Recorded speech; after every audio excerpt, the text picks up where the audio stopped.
একশো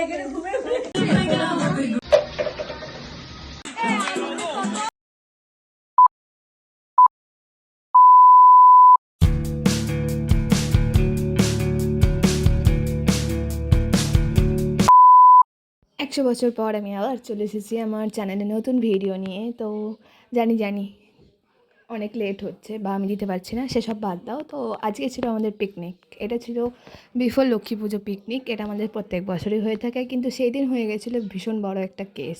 কি না, সকাল থেকে আমরা বাজার করতে গেছি, প্রচণ্ড বৃষ্টি হচ্ছিলো, আর বৃষ্টির জন্য আমরা বাজার করে রীতিমতো ভিজে ফিরেছি।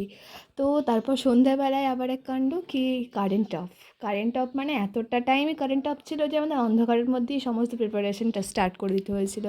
তো সেসব ভিডিও ক্লিপ নেওয়ার মতো ধৈর্য আমার ছিল না, তো এখান থেকেই আমি ক্লিপ নেওয়া স্টার্ট করেছি। এখানে আমাদের মাস্টার শেফ ডান্স করতেই ব্যস্ত ছিল, এবং দেখো আমাদের রান্না অলরেডি স্টার্ট হয়ে গেছে। এখানে বাসন্তী পোলাও রেডি হচ্ছে, আর এরা হচ্ছে আমার সব গ্রুপের মেম্বার, যেখানে আমি ছিলাম সব থেকে জুনিয়র, আর আমার সাথে আরেকজন ছিল। এই দেখো, সব সিনিয়রদের মধ্যে আমি আর একজন জুনিয়র।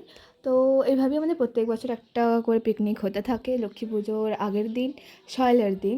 তো দেখো আমাদের নাচানাচি গানাগানি সব চলছিল, কিন্তু আমরা সেই দিনটাতে প্রচণ্ড মজা করেছিলাম। এটা হচ্ছে আমাদের অক্সিজেনের মতো, মানে কি এই আনন্দটা আমরা এই কদিনে যে আনন্দটা করি সেটা আমাদের সারা বছর আর কি অক্সিজেন জোগানোর মতো। তো এইসব নাচানাচির মধ্যে দিয়ে আমাদের ভিডিওটা চলতে থাকুক, তোমরাও দেখতে থাকো। আবার যেখানে আমি কথা বলার প্রয়োজন বুঝবো, আবার আমি এসে কথা বলছি, তো দেখতে থাকো।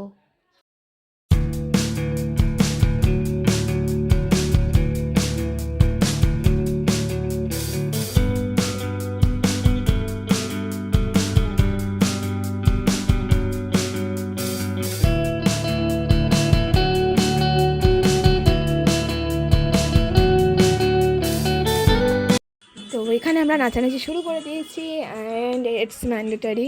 পিকনিক হবে, এতজন মেয়ে থাকবে আর নাচানাচি হবে না, সেটা তো হতেই পারে না। তো নাচানাচি গানাগানি সব কিছু চলতেই থাকছে আমাদের এখন, আর এসবের মধ্যে দিয়ে আমাদের এবছরের পিকনিকটাও হয়ে গেল। অ্যান্ড লাস্টলি খাওয়ার টাইম চলে এসছে, নাইস টেস্টি, মানে মাইন্ড ব্লোয়িং, কিছু অর্থই কম হবে। তো দারুণ রান্না হয়েছিল, আর এসব খাওয়া দাওয়ার পর একটু কোল্ড ড্রিঙ্কস খেয়ে সব কিছু হজম করে আবার একটু নাচানাচির মধ্যে দিয়ে আমাদের এবছরের পিকনিক শেষ হলো। এই দিনটা প্রচণ্ড ভালো কেটেছিল, অ্যান্ড যেটাকে এইটুকু ভিডিওর মধ্যে বোঝানো অসম্ভব। তো এটুকুই, আজ আমাদের সয়লা, কাল আমাদের পুজো, আসছে বছর আবার হবে।